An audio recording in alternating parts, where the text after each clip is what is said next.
So as our summer continues, we are being called into creative ways to do something new, or to find older things and find ourselves in a way to renew.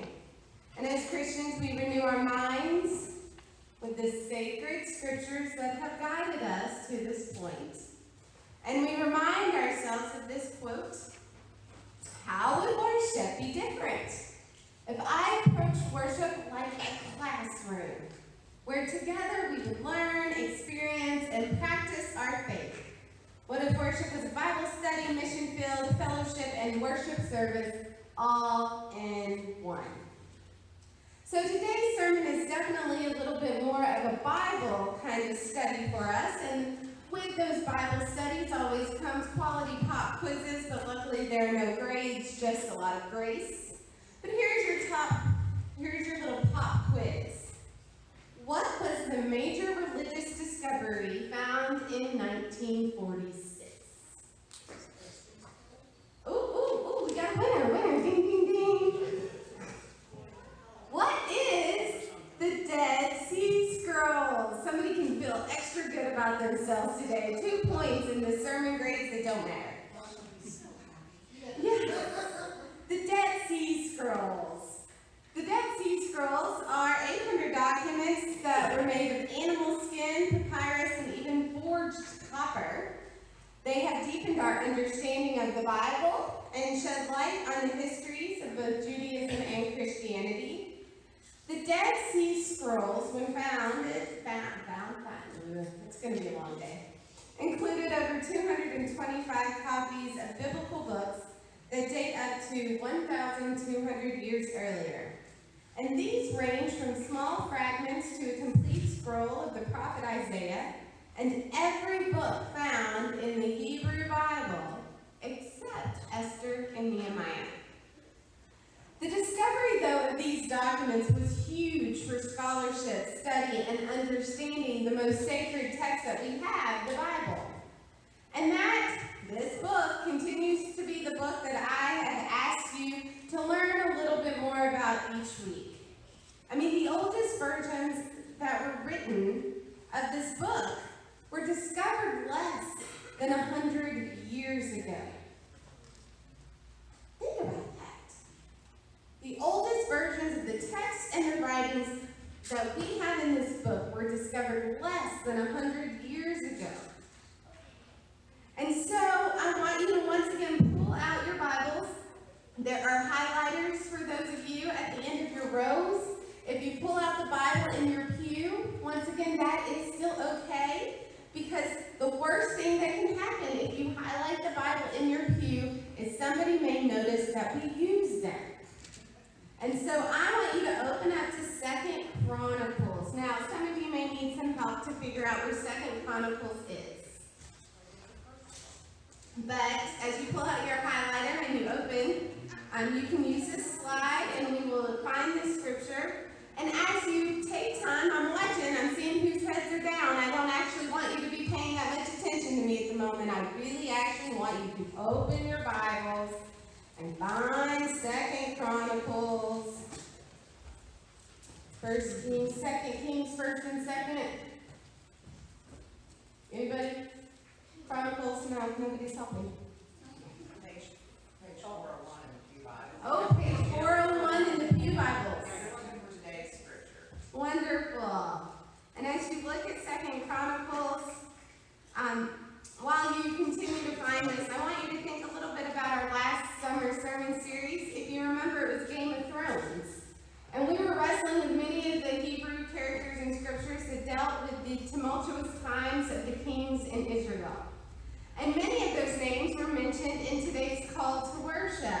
They are the same names that are also listed up here. Now, I am sure that all of you remember intensely every sermon and thought and video we watched last summer about all of these random names, but just in case, you are invited to take your bulletins home and take a little bit of time to research some of these other characters that you may have forgotten from last summer.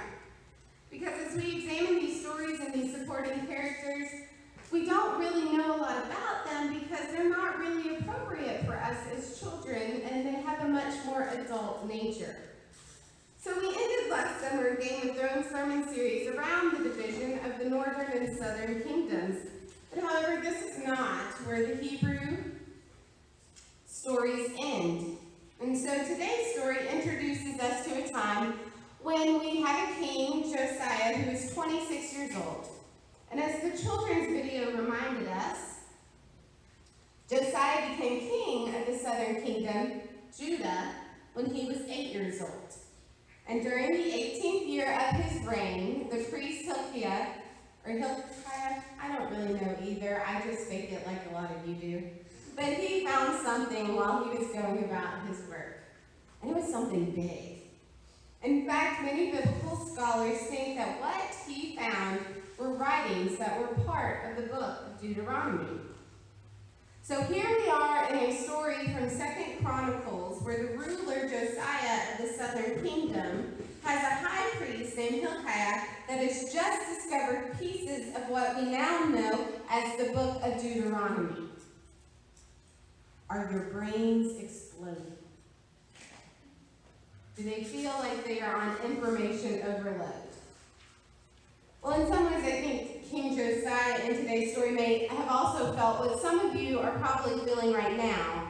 I mean, as he begins to hear the words of the sacred scripture being read to him, he had a really strong reaction, both within the moment and after the hearing. And so we see in today's scripture that he tore his clothes. And we saw in the video that we watched that he had already begun to change the idol worship throughout Judah to try to lead the people back to God.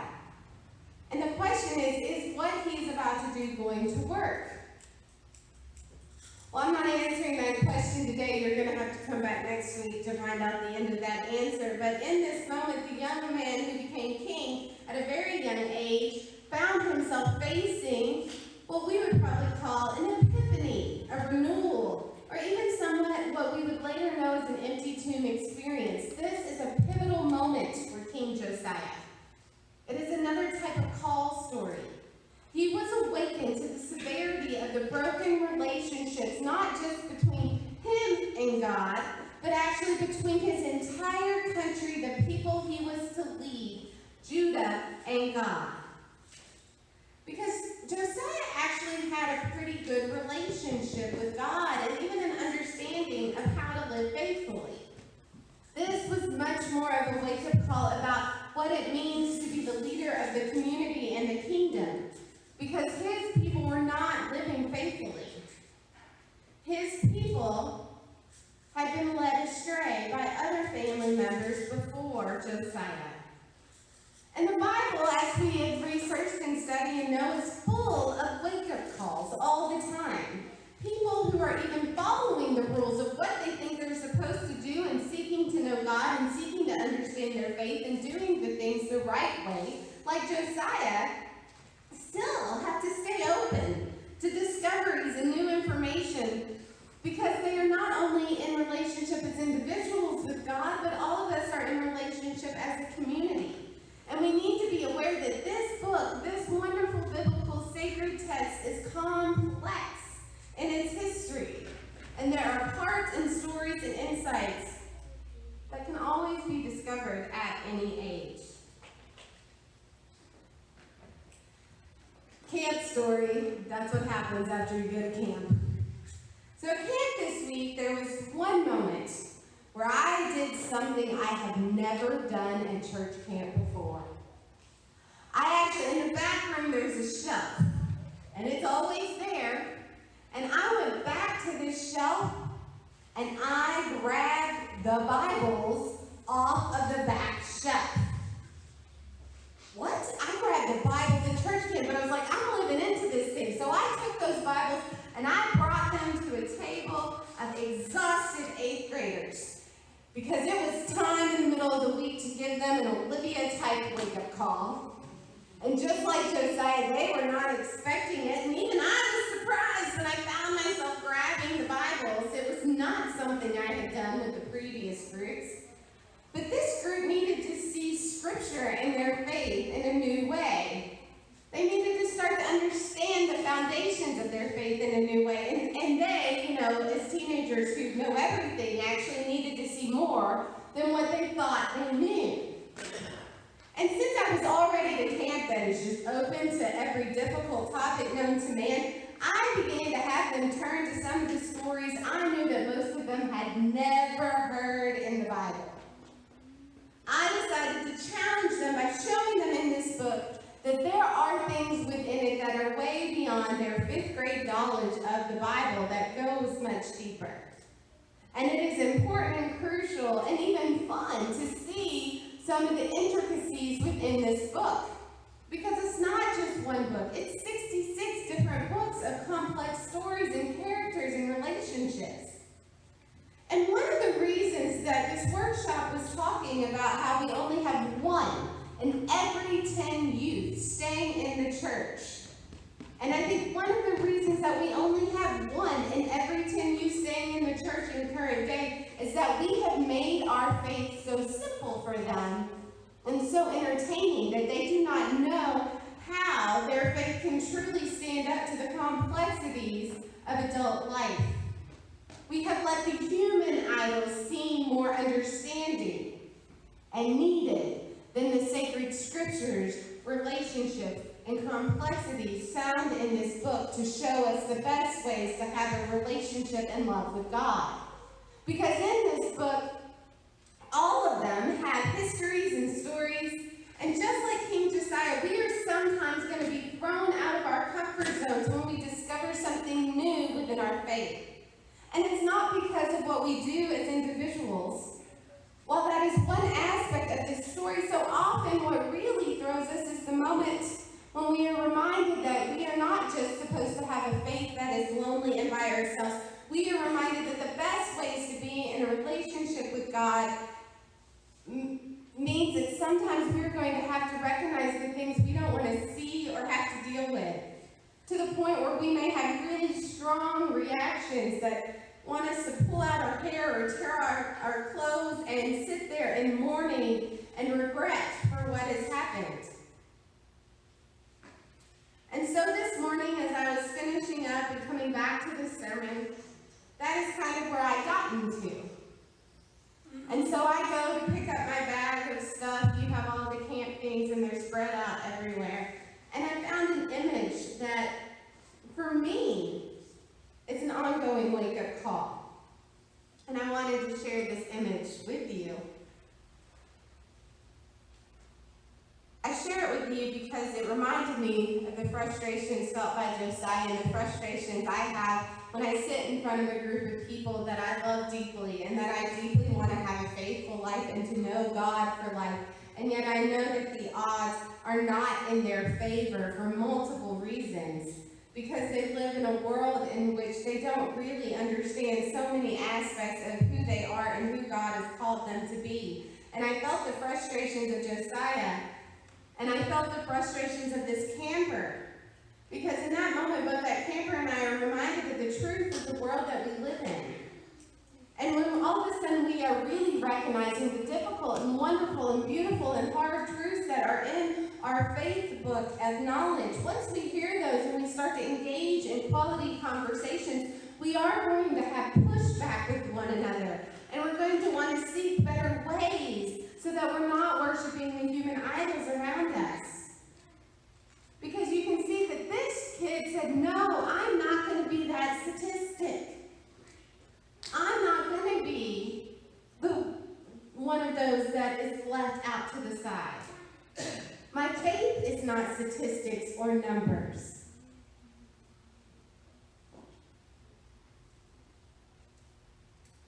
And then I began to wonder, has the church with a big C, have we already gone too far? Have we already allowed our world to move so far away from letting our generations know a loving relationship with God that the consequences are already coming and underway? And then we must ask ourselves, if they are coming, can we be forgiven? What do we do if we're stuck in some hurt that comes with truth?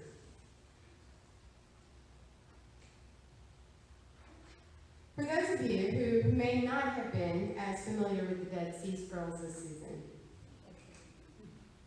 Most of what was found, even though it was much earlier writings, actually matched up with the traditional texts people had been using for translations. Therefore, for hundreds and thousands of years, we've had a lot of what we need, both within this book and the experiences and knowledge of others. But are we going to hide it away? Are we going to open it and highlight it and make a mess out of it and let all of the different characters and conversations and the real needs be discovered? Because discovering the real things within these 66 books at times will make us want to tear our clothes because it will challenge our truths and maybe even find out more of what this book really is in a quality foundational way. Because as I looked at those kids who knew God, who'd experienced God, who had the love of God, without some of their foundational elements to hold them, they were going to be trapped in a way of never really knowing whether or not God was able to engage with them. This scripture, these words, these side characters, all of these stories, this is the place where we start to get unstuck. This is the place where, like Josiah, we hear how to be in relationships with God. Let us do that as a community together. Amen.